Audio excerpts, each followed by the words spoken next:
ditawari pakai kursi, ya, enggak usah. Kalau pakai kursi kelihatan tua katanya begitu. Padahal iya. Assalamualaikum warahmatullahi wabarakatuh.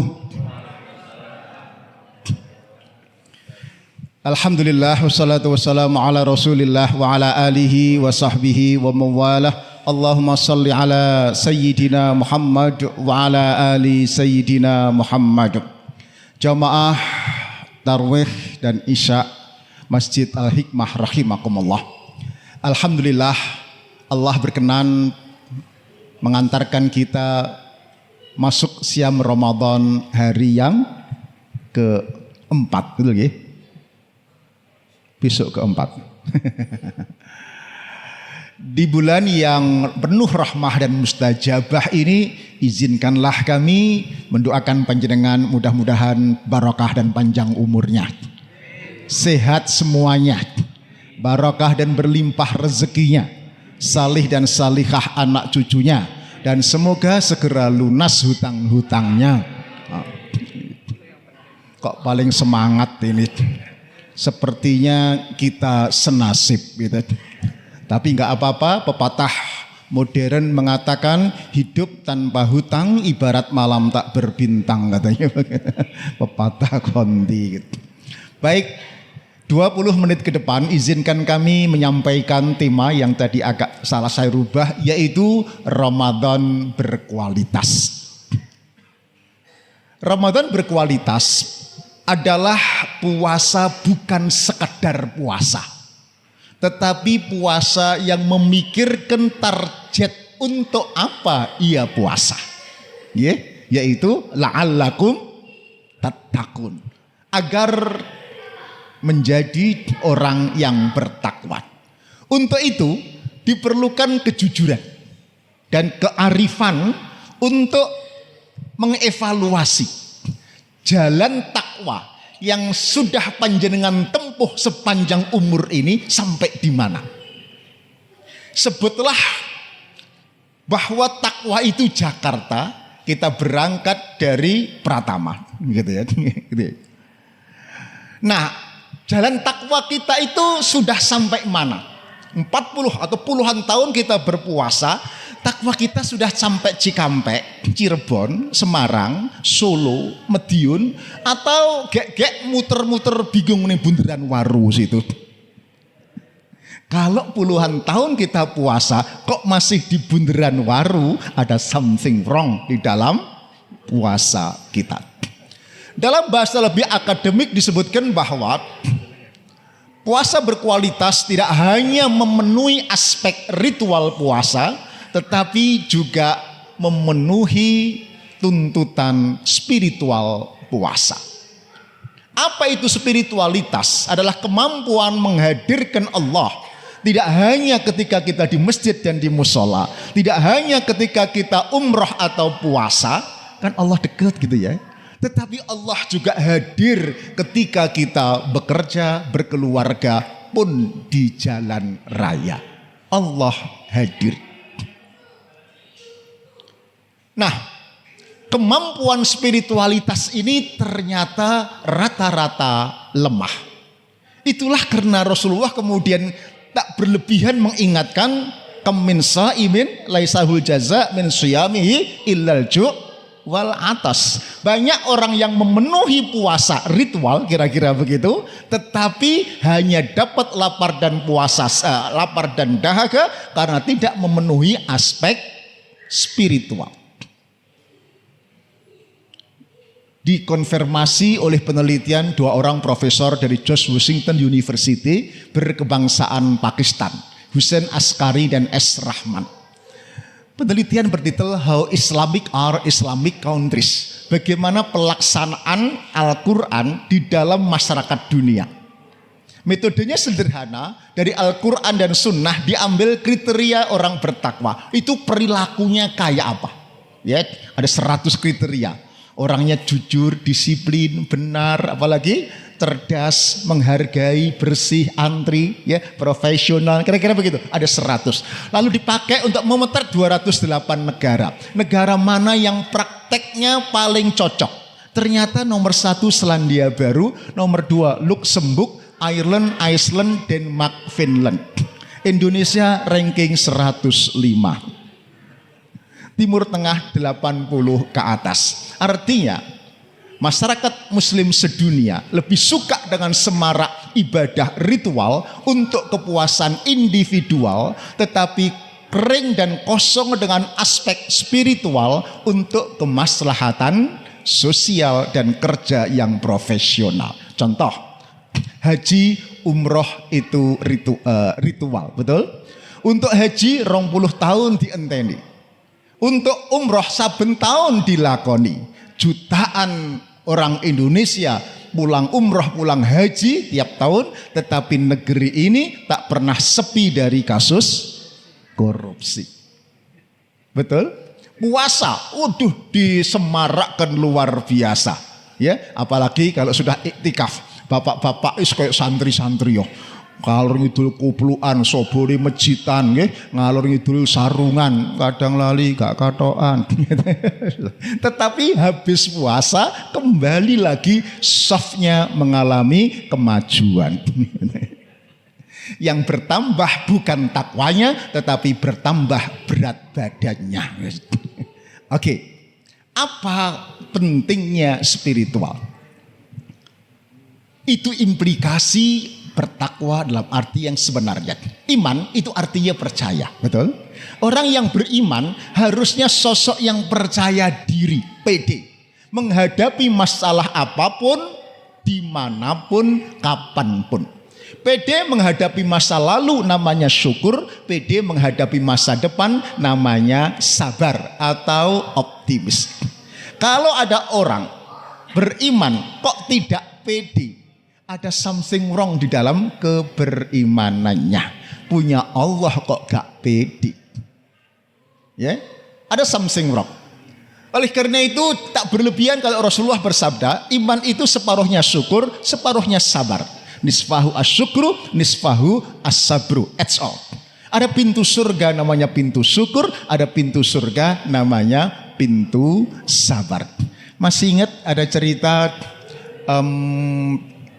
keluarga ahli surga, modalnya syukur dan sabar. Keluarga ini orang Timur Tengah, suaminya itu orang Ethiopia.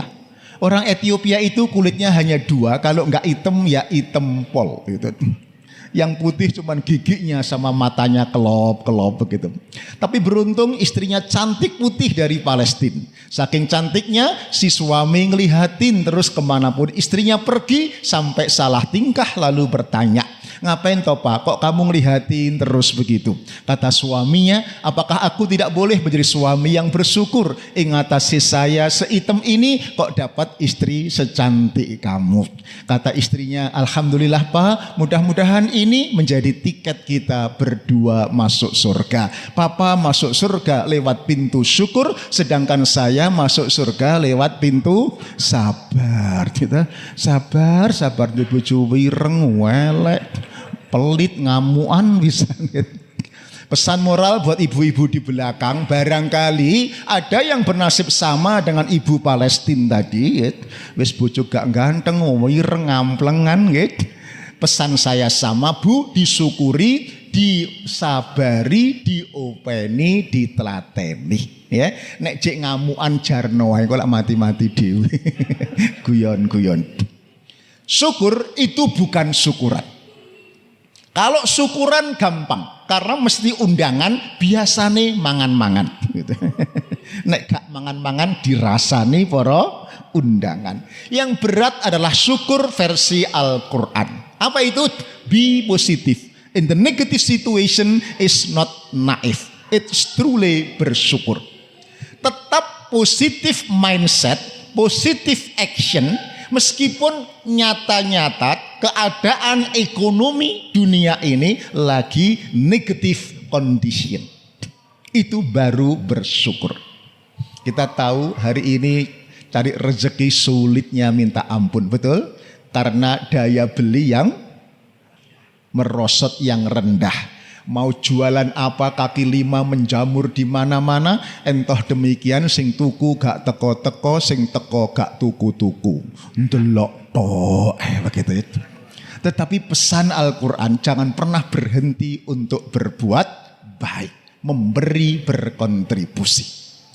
Kata pepatah, gunung tak harus serba tinggi, yang penting ada tanda petik dewanya.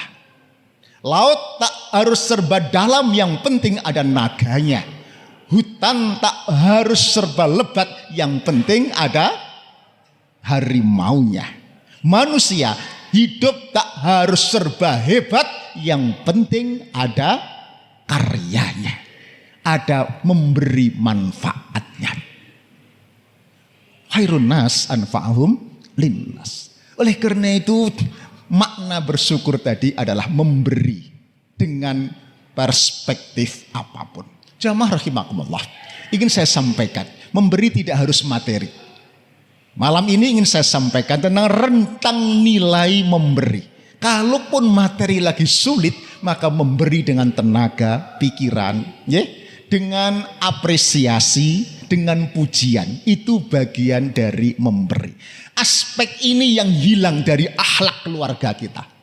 Mohon maaf, contoh, banyak suami yang pinter memberi nafkah materi kepada anak dan istri, tetapi gagal memuji, mengapresiasi anak dan istrinya. Betul? Kok gak ngaku gitu? Contoh, Rasulullah memuji istrinya selalu tiap hari dengan panggilan ya Humairah. Betul? Wahai pipi yang merah delima. Mak-mak milenial di belakang mencoba meniru Aisyah, pipinya di blush on. Merah-merah, kadang-kadang kemerahan, kadang-kadang gak roto pisan. Sedihnya gak pernah dipuji sama suaminya. Kasihan deh lu. Parah lagi, ada teman saya, istrinya jelas-jelas minta dipuji. Mau kondangan pakai baju baru, sambil muter-muter, Papa kalau pakai baju baru seperti ini saya gimana? Tambah langsing enggak? Suaminya terlalu jujur. Walah Papa, kowe iki wis gembrot, pakai baju apapun ya gembrot. Istrinya ngambek, masuk kamar, pintu dibanting, cedar, tengkurep, gagal kondangan. Suami ini tak paham psikologi wanita, kalau sudah tengkurep sulit dilumahkan lagi. Betul. Apa sih beratnya memuji istri? Kalau mulut sulit memuji, pakai isyarah, pakai jempol, mama. Nah, itu meskipun batinnya halah janjane ya podo.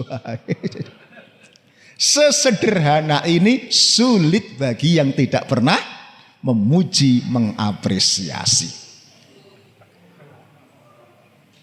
Giving is receiving.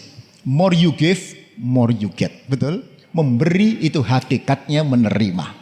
Semakin engkau banyak memberi, semakin banyak engkau menerima. Kalau Anda ingin disayangi istri, dihormati oleh anak-anak, pandailah memuji, mengapresiasi anak-anak hari ini. Apalagi anak-anak milenial, gak bisa dikandani, gak bisa dimarahi. Betul? Mintanya dipuji, dihargai, diapresiasi. Anak hari ini. Ada survei mengatakan 65% anak-anak milenial minta dipuji sekali sehari. 35% minta dipuji 2 kali sehari. Lah gak kerja iku ngopi awakmu tok gitu. Tapi itulah anak milenial. Yang kedua, mohon maaf, satu lagi, memuji itu gak hilang opo-opo, tapi dapat manfaat yang luar biasa. Jangankan istri atau anak-anak, saya jadi ketua RT. Sering renes diberi terteran, tahu nggih? Akikoh dhisik dhewe, betul? Ketika dikirim akikoh, tidak hanya terima kasih, saya WA, Bu terima kasih satene, waduh gede-gede empuk pisan, gulene juga mambu kambing, enak pol gitu ya. Terus ibu menjawab, olah Pak RT pinternya kalau nyenengkan hati orang. Hanya karena saya puji, ibu itu pergi kemana-mana selalu ingat Pak RT. Ke Lumajang saya dibelikan pisang tanduk, ke Tretes dibelikan jeruk, ke Magetan saya dibelikan kerupuk, neng Malang diberikan tempe, bungkus daun pisang. Renes napa mboten? Renes modale napa? Memuji. Gak bondo, WA memuji. Orang hari ini pelit memuji, menghargai, padahal itu bagian dari alladzina yunfikuna fis-sarra'i wad-dharra. Kalau sulit memuji dengan materi, memberi dengan materi, berilah dengan tenaga, pikiran, bantuan dan apresiasi. Yang kedua adalah sabar. Jamaah rahimakumullah, sabar itu bukan ngelus dodo, tetapi sabar itu bersama Allah menghadapi masalah. Imam Ibnu Athaillah berpesan, kalau panjenengan terima musibah banyak masalah, jangan seperti anjing. Anjing itu kalau dilempar tulang oleh tuannya, begitu, anjing lari kemana? Rebutan tulang sampai lupa kepada tuan yang melemparnya. Kita manusia, kalau kemudian dilempar musibah oleh Allah, jangan menghadapi masalah itu sendiri dengan kesombongan akal budi. Lalu mendekatlah kepada Allah. DP nek basa Magetan. You know DP? Niki wong kutha napa wong desa to? DP itu mendekat kepada Allah dengan amalan-amalan yang dicintai penghuni langit. Apa itu? Ya seperti Ramadan ini, ya. Tadarus, tarwih, apalagi sedekah, apalagi? Ya, takjil, apalagi? Berbagi, memberi. Ya, DPD. Lalu mintalah kekuatan dari Allah, karena la haula wala quwata illa billah. Lalu bersama Allah hadapilah masalah itu. Itulah makna wa basyiris sabirin. Berilah berita gembira kepada orang-orang yang sabar, karena Allah membackup orang-orang yang sabar ini. Jadi wajah orang beriman yang sabar itu mestinya selalu bahagia, ceria, cerah, ya. Apa? Gembira. Orang mecudut manyun kayak bemo, mboten. Kalau ada orang mukmin yang wajahnya selalu cemberut, miso-miso macam-macam, pertanda tambahnya ilmu, tidak sepadan dengan beban masalah yang dihadapinya.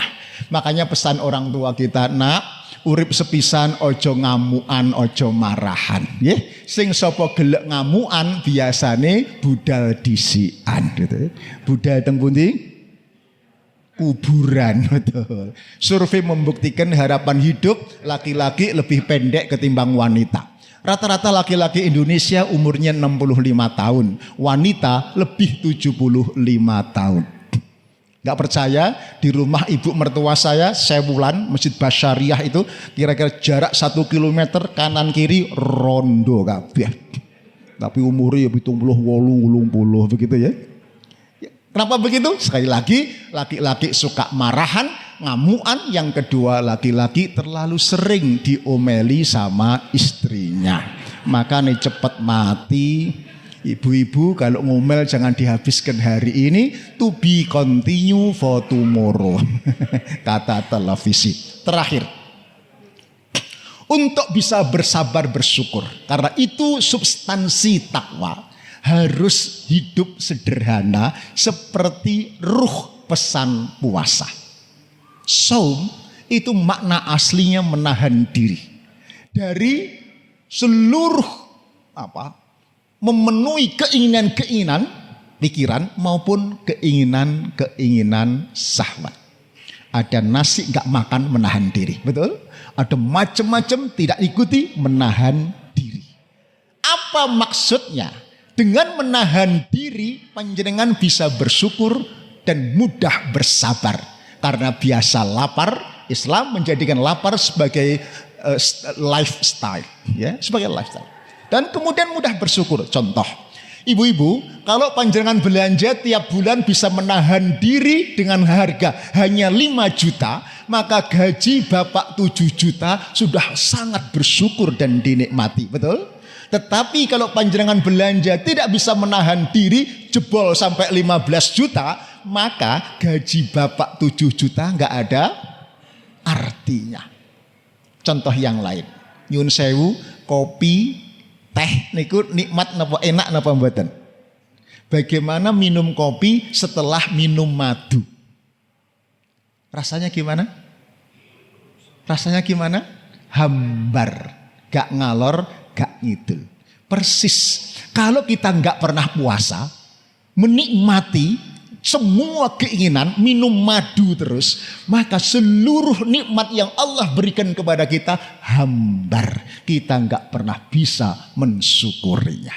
Betul? Itulah maka kita diminta untuk menahan diri, ya, mencukupkan dengan yang ada. An-Najm berpesan wa annahu wa aghna wa akna. Dialah Tuhanmu yang memberikan kekayaan kepadamu dan mencukupkanmu. Dia Allah yang Allah berikan kepada kita cukup untuk hidup. Tetapi memang belum tentu cukup untuk membiayai gaya hidup. Oleh karena itu, kalau situasi krisis belakangan ini kok di rumah banyak gesekan, pertengkaran, ingat hukum Newton waktu SMP. Gesekan berbanding lurus dengan gaya-gaya, betul? Kalau di rumah banyak gesekan, mungkin uripmu kakean gaya. Gaya pola makan, pola penampilan, ya, gaya pergaulan. Nomor 4 kakean pola. Nah, kakean pola itu gak cukup. Kalau maam di rumah, saya mempraktekkan sebungkus nasi pecel 7.000 tak bawa ke rumah cukup untuk makan berdua. Per pack berapa? 3.500, betul? Tapi nek ngemol 50.000 belum dapat minum. Pertanyaannya sopo sing ngakon ngemol? Ngemol itu gaya hidup, di rumah itu hidup. Nah, kesederhanaan yang demikian itulah yang sesungguhnya akan menjadikan kita mudah bersyukur dan survival karena terbiasa dengan lapar dan sabar. Terakhir, ini tidak bisa diganti kecuali dengan puasa. Misal, ada cendekiawan, buat puasa itu diganti dengan training, rangkaian ceramah selama 1 bulan penuh. Kira-kira siapa enggak? Ceramah itu sedina sewengi gitu. Kira-kira bisa apa enggak? Menggantikan puasa? Enggak bisa. Kenapa? Karena akhlak, survival, syukur, apalagi tahan banting itu soft skill. Enggak bisa diceramahi, enggak bisa dengan kuliah, harus dilatih dan dilatih. Latihan itu namanya puasa. Contoh yang paling kecil, siapa yang pengen anaknya tahan banting? Semua tahu resep supaya anak tahan banting? Diapakan? Betul, dibanting. Enggak ada cara yang lain. Mau dinasehati? Ayo coba. Nah, kamu besok kalau besar tahan banting ya Le ya. Bisa begitu. Kalau bisa saya berguru kepada Anda. Enggak bisa. Diceramai sehari 5 kali enggak bisa. Kecuali anak itu dibanting sesuai dengan perkembangan usianya. Jangan kebablasan seperti Ferdi Sambo ya. Kebablasan itu. Sesuai dengan perkembangan usianya. Karena memang soft skill. Dilatih seperti puasa. Rabbana atina fid dunya hasanah wa fil akhirati hasanah wa qina adzabannar wa adkhilnal jannatal abrar ya aziz ya ghafar ya rabbal alamin. Subhana rabbika rabbil izzati amma yasifun wa salamun alal mursalin walhamdulillahi rabbil alamin. Mudah-mudahan yang sedikit ini bermanfaat, meningkatkan kualitas puasa kita. Assalamualaikum warahmatullahi wabarakatuh.